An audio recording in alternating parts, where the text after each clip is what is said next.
आप देख रहे हैं मौसम तक चैनल। मैं हूं देवेंद्र त्रिपाठी। यह है नेशनल वेदर बुलेटिन 10 अक्टूबर के लिए। आज 9 अक्टूबर है। 10 अक्टूबर को भारत में कितना बदल सकता है मौसम, आइए इसकी बात करते हैं। क्योंकि उत्तर भारत के भागों पर WD पहुंचा हुआ है और इसके चलते पर्वतीय क्षेत्रों में और कुछ मैदानी इलाकों में मौसम ने करवट ली है। और अब ये सिस्टम धीरे धीरे मूव कर रहा है पश्चिम से पूरब की तरफ। तो यहाँ पर क्या परिस्थितियाँ डेवलप होंगी, ये जो मैप देख रहे हैं आप, इसमें आप देखिए कि पश्चिमी दिशा से इस WD के आने के साथ, क्योंकि पश्चिमी दिशा की हवाएं आ रही हैं, तो अपने साथ ये हवाएं नमी लेकर आ रही हैं और यही नमी हवाएं नमी जो है ये क्लाउड फॉर्मेशन का कारण बनती है यहाँ पर। और इसी के चलते पहाड़ों पर बर्फबारी और मैदानी इलाकों में बारिश सर्दियों के महीनों में होती है। तो इसी तरह से मौसम बदला हुआ है। और जब ये सिस्टम आगे मूव कर रहा है तो कितना बदलेगा मौसम उत्तर भारत के मैदानी और पहाड़ी क्षेत्रों पर।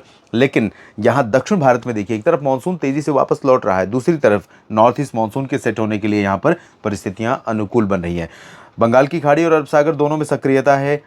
काफ़ी अच्छी मात्रा में मॉइस्चर यहाँ पर पहुँच रहा है साउथ पेनिनसुलर रीजन पर, जिसके चलते पहाड़ दक्षिणी क्षेत्र हैं, इन भागों में कई जगहों पर बारिश हो रही है। तो जो नमी अब या हवाओं की जो दिशा चेंज हो रही है, ये उत्तर पश्चिमी दिशा की हवाएं इस तरह से आने के बाद आगे बढ़ रही हैं। और इसके चलते जो बंगाल की खाड़ी का रीजन है, यहाँ से गंगेय पश्चिम बंगाल के तटीयवर्ती रीजन और तटीय ओडिशा, साथ ही साथ आंध्र प्रदेश, इन सभी भागों में नमी को बढ़ाएगा। बादल बढ़ेंगे, थोड़ी सी परिस्थितियाँ यहाँ पर बदलेंगी और मानसून देश के कई और राज्यों से वापस लौट जाएगा अगले 24 से 48 घंटों के भीतर में।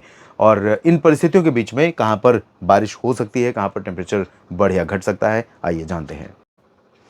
अब जब सिस्टम आगे निकल रहा है WD, तो जाहिर है कि उत्तर भारत के पहाड़ों पर जो बारिश की गतिविधियां पश्चिम की तरफ हो रही थी वो शिफ्ट हो जाएंगी पूरब की तरफ। तो ग्रेजुअली आप देखेंगे मूवमेंट रहेगा रेन बेल्ट का, और ग्रेजुअली मतलब धीरे धीरे। और इसके चलते यहाँ पर लद्दाख और गिलगित बाल्टिस्तान, मुजफ्फराबाद के पूर्वी हिस्सों में या जम्मू कश्मीर के कुछ पूर्वी हिस्सों में, हिमाचल और उत्तराखंड के पूर्वी भागों में कुछ स्थानों पर आज आपको अगले 24 घंटों के दौरान आपको बारिश देखने को मिल सकती है, यानी 10 अक्टूबर को। और इसके साथ मैदानी इलाकों में पंजाब या हरियाणा या उत्तर प्रदेश के भागों पर जो थोड़े बहुत बादल थे वो धीरे धीरे कम होने लगेंगे, क्योंकि नमी का प्रभाव यहाँ पर कम हो जाएगा। तो ओवरऑल अगर हम देखें तो पंजाब में अमृतसर हो या फजिल्का, फरीदकोट, मुक्तसर साहिब हो या लुधियाना, पटियाला, बरनाला, मोगा, और इसी तरह से हरियाणा में पंचकुला हो या अंबाला, यमुनानगर, करनाल, कुरुक्षेत्र, कैथल, सोनीपत, पानीपत, रोहतक और हिसार, सिरसा, फतेहाबाद से लेकर चरखी, दादरी, झज्जर, महेंद्रगढ़, रेवाड़ी, गुरुग्राम, फरीदाबाद, पलवल, दिल्ली और इधर पश्चिमी उत्तर प्रदेश में सभी जगहों पर शुष्क मौसम रहेगा। मेरठ से लेकर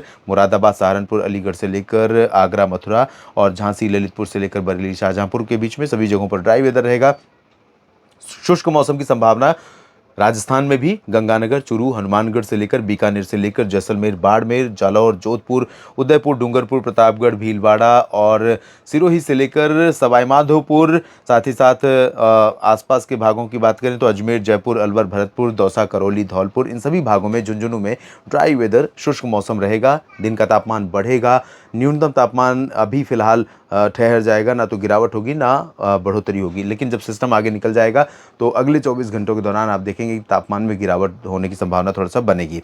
उत्तर प्रदेश के पूर्वी हिस्सों में, तराई वाले रीजन में थोड़ी बहुत बादलों के आने की संभावना है, थोड़ी बहुत वर्षा की संभावना बन सकती है, लेकिन बहुत लिमिटेड रीजन्स में।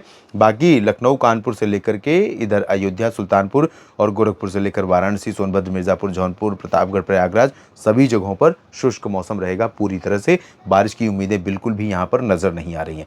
इधर हम बात करें अगर बिहार की, तो बिहार के रीजन में थोड़ा सा उत्तर पूर्वी रीजन में कुछ स्थानों पर दरभंगा से लेकर किशनगंज, पूर्णिया, अररिया, खगड़िया और भागलपुर के बीच में थोड़ी बहुत वर्षा हो सकती है। और पटना से लेकर नीचे का जो हिस्सा है, गया और बक्सर, कैमूर का ड्राई वेदर रहेगा। झारखंड, पश्चिम बंगाल में शुष्क मौसम रहेगा। इसके अलावा उप हिमालय पश्चिम बंगाल, सिक्किम में थोड़ी बहुत बारिश की उम्मीदें रहेंगी अगले 24 घंटों में। अरुणाचल प्रदेश, नागालैंड, मणिपुर, मिजोरम, त्रिपुरा और असम के पूर्वी भागों में कई जगहों पर, डिब्रूगढ़ और तेजपुर से लेकर नीचे के हिस्सों में और मेघालय में कई जगहों पर बारिश होने के संकेत हैं। लेकिन मध्य भारत के भागों में अगर हम चलें तो almost entire region dry weather वाला रहेगा, जिसमें ओडिशा से लेकर गुजरात तक का हिस्सा शामिल। लेकिन जैसा कि आपने सैटेलाइट तस्वीरों में देखा कि कुछ नमी पूर्वी हवाओं के कारण यहाँ पर तटवर्ती ओडिशा में बढ़ रही है, तो इसके चलते कटक, पुरी, पारादीप समेत आसपास के भागों में थोड़ी बहुत वर्षा हो सकती है। और केंदुझार, राउरकेला से लेकर बालासोर, भद्रक समेत मयूरभंज समेत अंदरूनी इलाकों में ड्राई वेदर रहेगा। छत्तीसगढ़ में शुष्क मौसम रहेगा। मानसून आज यहाँ से वापस लौट सकता है और मध्य प्रदेश में सभी जगहों से मानसून की वापसी हो सकती है, जो अभी बाकी रह गए हैं क्षेत्र। और इन सभी क्षेत्रों में ड्राई वेदर के बीच शुष्क उत्तर पश्चिमी दिशा की हवाएं लगातार चलती रहेंगी। महाराष्ट्र में विदर्भ, मराठवाड़ा और मध्य महाराष्ट्र का पूरा जो हिस्सा है और साथ ही साथ गुजरात का रीजन है, इन सभी भागों में भी शुष्क मौसम के बीच में मौसम थोड़ा सा गर्म रहेगा दिन का, और रात और सुबह के तापमान में थोड़ी बहुत ज़्यादा गिरावट अभी नहीं हुई है मध्य भारत में, तो बहुत ज़्यादा राहत या बहुत ज़्यादा प्लेजेंट वेदर अभी नहीं होगा, कंफर्टेबल वेदर जरूर रहेगा। इधर कुछ बादल सौराष्ट्र में दिख सकते हैं, कुछ बादल पुणे और अलीबाग से लेकर के सतारा, सोलापुर और सिंधुदुर्ग के बीच में दिख सकते हैं। दक्षिण भारत में देखें तो उत्तरी आंतरिक कर्नाटक और तेलंगाना या आंध्र प्रदेश में फिलहाल बहुत ज़्यादा चांसेस नहीं है, लेकिन आंध्र प्रदेश में कुछ स्थानों पर वर्षा हो सकती है, जबकि दक्षिणी आंतरिक कर्नाटक और तटीय कर्नाटक, केरल, तमिलनाडु के अधिकांश इलाकों में मध्यम से भारी वर्षा होने की संभावनाएं नजर आ रही हैं। तो ओवरऑल देश के कई राज्यों में भी बारिश होने के आसार हैं और बारिश यहाँ पर बढ़ने वाली है आने वाले दिनों में। और उत्तर भारत के पहाड़ों और मैदानी इलाकों पर भी ऑन एंड ऑफ बारिश बढ़ने वाली है और इसी बारिश या बर्फबारी से ही मौसम करवट लेगा, ठंडा होना शुरू होगा। तो देखते हैं कब तक ठंडा होता है, आपको अपडेट करता रहूंगा, बस मेरे साथ बने रहिएगा आप। धन्यवाद।